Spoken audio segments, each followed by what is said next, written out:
और आइए आपको सीधे लिए चलते हैं मथुरा, जहां अमित शाह जनसभा को संबोधित कर रहे हैं। कश्मीर हमारा है या नहीं है? जोर से बोलो, है या नहीं है?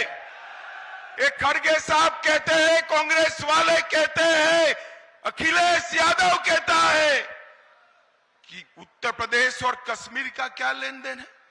मुझे बताओ, धारा 370 हटनी चाहिए थी या नहीं हटनी चाहिए थी?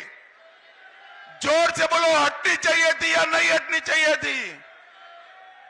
मोदी जी ने 70 साल से जिसकी राह देख रहे थे, वो धारा 370 को 5 अगस्त 2019 को समाप्त कर दिया भाइयों, और कश्मीर को हमेशा के लिए भारत के साथ जोड़ दिया।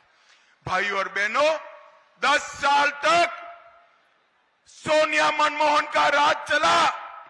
10 साल में हर रोज आए दिन ये आलिया मालिया जमालिया पाकिस्तान से आते थे, बम धमाके करते थे और कर कर चले जाते थे, किसी के मुंह से ऊप नहीं निकलती थी। 2014 में पश्चिम यूपी वालों ने मोदी जी को प्रधानमंत्री बनाया, मगर पाकिस्तानी आतंकवादियों को मालूम नहीं था, आदत पड़ी थी। उरी और पुलवामा पर हमला किया, मोदी जी ने 10 ही दिन में पाकिस्तान के घर में घुसकर सर्जिकल स्ट्राइक और एयर स्ट्राइक कर कर आतंकवादियों का सफाया करने का काम मोदी जी ने देश को सुरक्षित किया है। मोदी जी ने देश को समृद्ध किया है। हमारे अर्थतंत्र को 11वें नंबर पर मनमोहन सिंह जी छोड़ कर गए थे, मोदी जी ने 11वें नंबर से 5वें नंबर पर लाने का काम किया।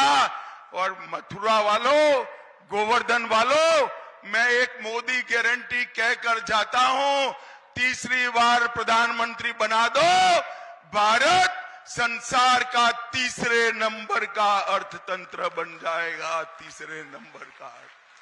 भाई और बहनों, चौधरी चरण सिंह वो नेता है जिन्होंने उत्तर प्रदेश की किसानों की धरती को, उनकी भूमि को सुरक्षित करने का काम किया था।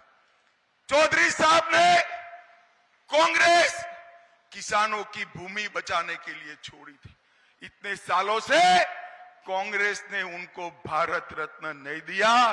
चौधरी चरण सिंह जी को भारत रत्न देने का काम भारतीय जनता पार्टी के नेता और प्रधानमंत्री नरेंद्र मोदी जी ने किया। आज मैं यहां पर चौधरी साहब की भूमि पर आया हूं। यहीं से गायत्री देवी जी सांसद रही, यहीं से चौधरी साहब ने पूरे उत्तर प्रदेश को एकत्रित करने का काम किया, किसानों को एकत्रित करने का काम किया।